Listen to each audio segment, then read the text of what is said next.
shop life. Alright. Welcome.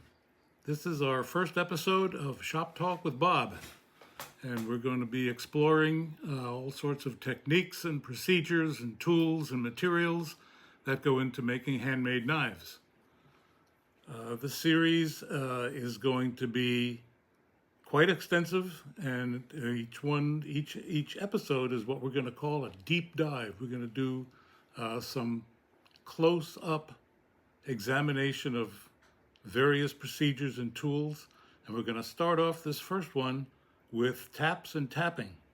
And that's not the dance, because I left my tap shoes at the cobbler. He's putting new soles on them. So we're going to talk about the process of making screw threads in holes. That's the basic explanation of tapping. So we're going to start off with some nomenclature, which can get pretty complicated, and going to be dealing with some numbers. So you might want to get a pad and pencil to take some notes, which I've done here. I've got my notes so I don't screw things up too badly.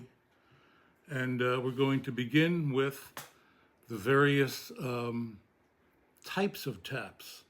And there are two types, and I'm going to show them on here. Here we go. We've got two types of taps. The top one is known as a standard or cutting tap.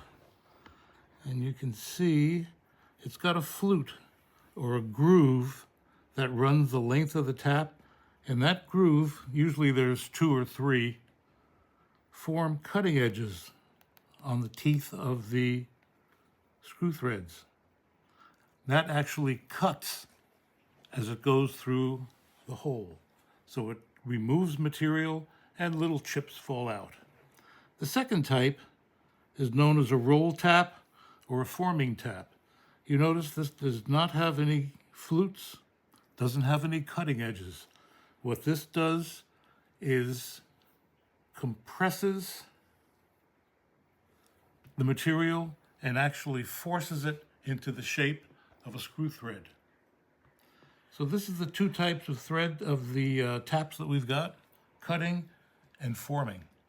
I prefer the forming taps for the smaller taps that I use, the 172, 256, also the odd 80.